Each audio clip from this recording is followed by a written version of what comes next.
Balak, Balaam, Baal, and the ever double standards medium. Research on Parashah Balak. The following is an off midrash on the Parashah Balak as it appears in Midbar Numbers 22:2 to 25:9. Caveat: in what follows, we'll assume familiarity with paradise Kabbalogy. There's the universal principle of knowledge of paradise Kabbalogy, under which all particular principles fall in place under its hierarchy. The definitions approach. Let's start with the definitions of the characters as these appear in the respective names of the protagonists involved. Balak ben Zippor, devastator, son of Bert. He was a descendant of Moab from father, the son of Lot and his eldest daughter, and was king of Moab at the time. Baal ben Beor, master of the people, son of kindling skin, was a soothsayer for the city of Petor, table of divinations in Mesopotamia.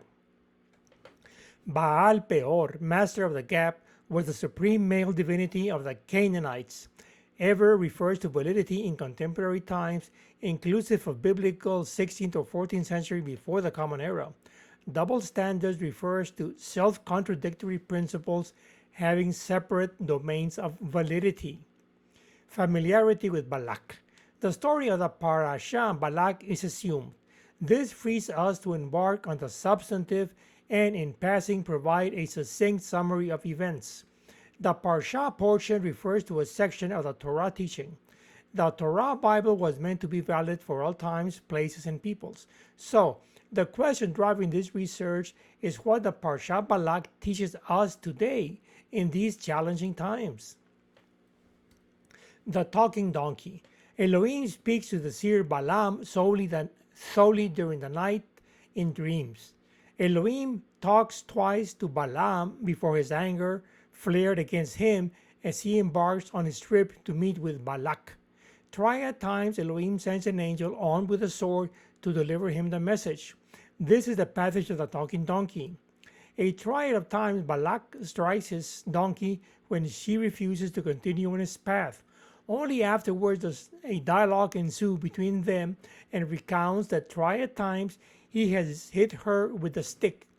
It is only after a triad of exchanges between them that Elohim opened the eyes of Balaam.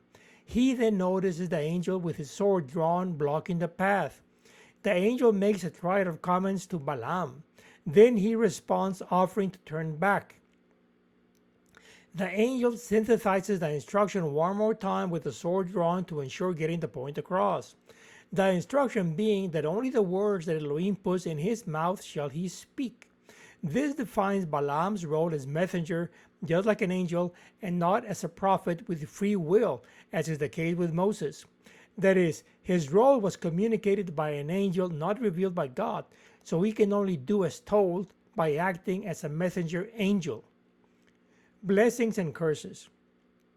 Next come the encounters between Balaam and Balak.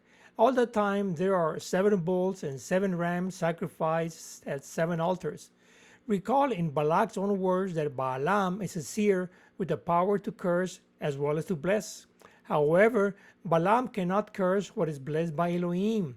He can only curse the unblessed or the cursed. Non sequitur.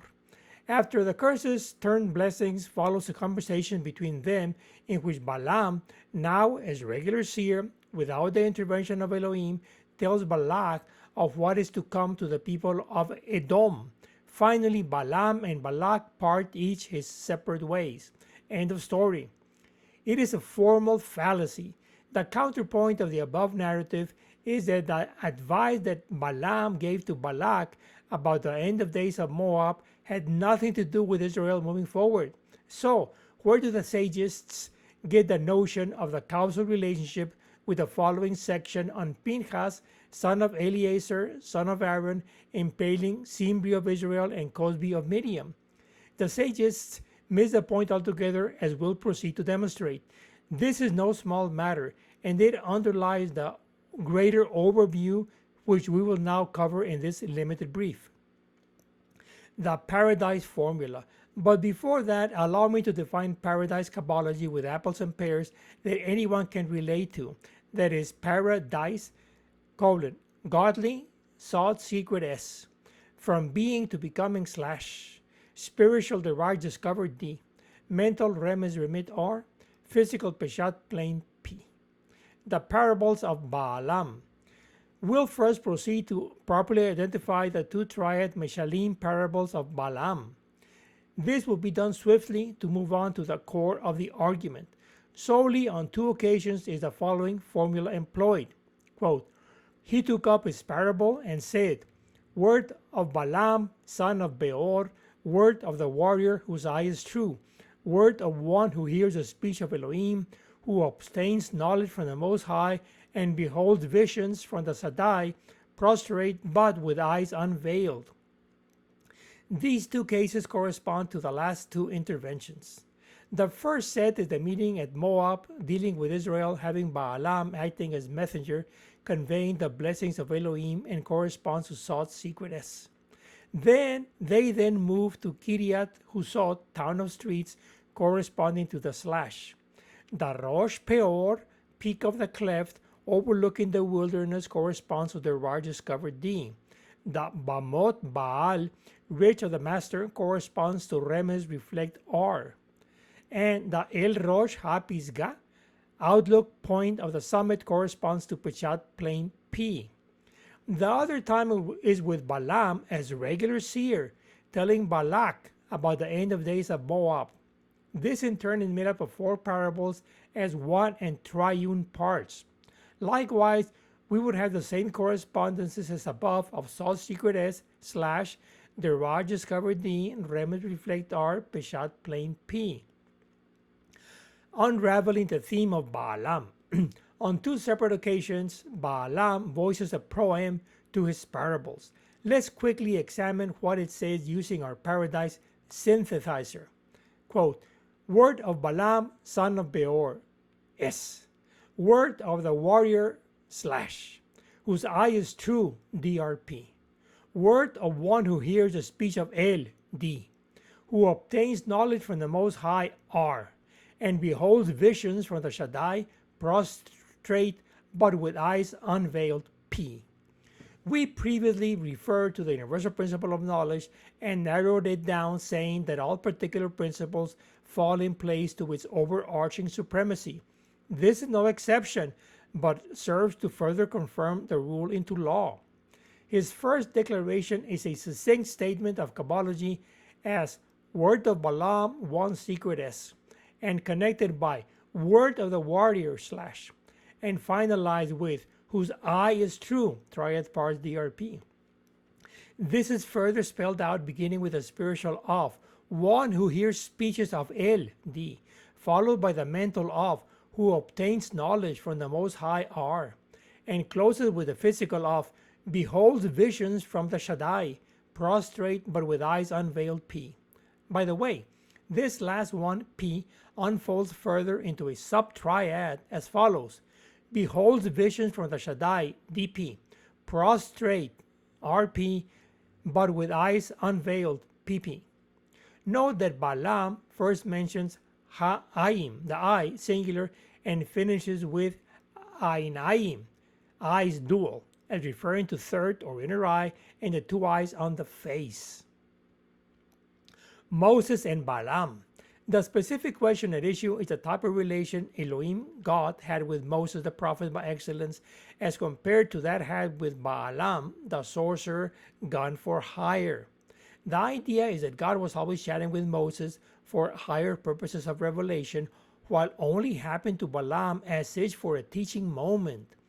This is clearly manifest in Leviticus 1:1 with Vayikra el Moshe and called to Moses, in stark opposition with Numbers 23:4, Vayikar Elohim el Balaam, and manifested Elohim to Balaam. A score of things stand out. The verb used to address Moses is Vayikra, called, like invocation, with subject Elohim implicit as in a familiar relationship, and with a tiny letter aleph in the verb as if showing affection to a child. Additionally, linking the aleph of the verb Vayikra and called with the aleph a of to, plus the fact that this conjunctive is spelled the same as the short version of Elohim as El. By contrast, the verb used to address Balaam is vayikar, manifested with the subject Elohim explicitly stated, as if distant, formal, or businesslike. The coincidence of these similarly sounding verbs vayikra and called and vayikar and manifested is to highlight the contrast between a prophet of revelation and a seer for hire. In any case, Israel was shielded because messengers or seers could not curse what Elohim had blessed. They could only bless the blessed or curse the cursed or curse the unblessed. The teaching moment. So then, what is this teaching moment after all? Well, have you ever wondered why their names all sound alike? Why it's so easy to confuse Balak with Balaam and both with Baal? It's simply because they all derive from the same root. Let's start with Balak ben Zippor, devastator son of bird. The Zippor bird comes from his supposedly being above the waters and the earth and residing in the heavens.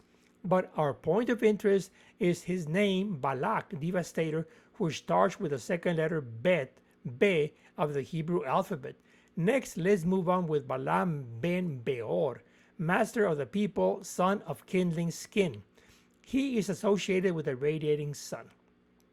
His name, Balaam, is composed of Baal-am, master of the people, or Bil-am, without a people, and likewise starts with the letter Bet, B.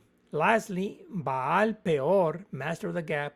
Its name is Baal, master, and the Peor gap comes from there being a gap between things to allow for duality. Likewise, its name starts with Bet B. The root Baal. Now to the common root of Balak, Balaam, and Baal. It's actually common roots Baal, consisting of two letters Bet B, number 2, and Lamet El, number 30. This comes across with greater clarity using the Paradise Kabbalogy. Baal S slash Baal D, Balaam R, Balak P. To make any sense of this, we need to compare it with the name of the creator as Elohim, gods, but in its minimalist version of El, gods. Gods, capital G with italicized S, stands for God of gods. Here we have Aleph A with number 1 and Lamet El number 30. In Gematria, the correspondences are Baal, idolatry, 2 plus 30, 32 gives 5, letter He, H, meaning to peak, and El, gods, 1 plus 30 gives 31, gives 4, letter Dalet, D, meaning entrance. El and Baal. The above critical point is worth repeating for emphasis. Briefly, for Israel it's Yod-Heh-Vav-Heh, creator, as El, gods, whereas for the Goyim, Canaanites, is Baal, idolatry. El stands for holism as unitriadism of the soul standard, whereas Baal stands for dualism of bi-triunism of the double standards. Israel and Jacob. Let's close Balak with the last section of the Parashah.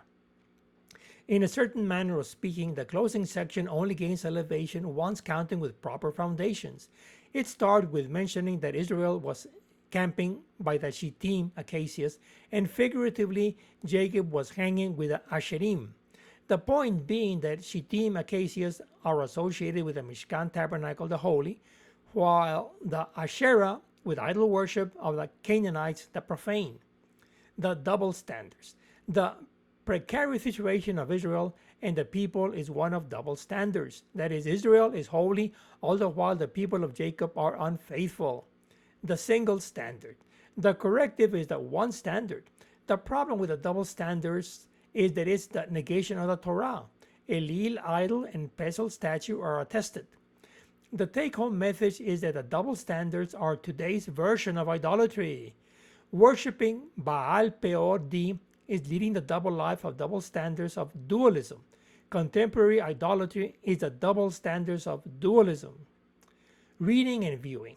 Recommended reading is my book at Amazon, quote, The Sweet Spot, subtitle, All Revealing Yet Hiding in Plain View, unquote, as well as viewing my videos on my YouTube channel at Rick Turullols-Bonilla. Enjoy my off-off trailblazing video, quote, Paradise Kabbalogy isn't panacea.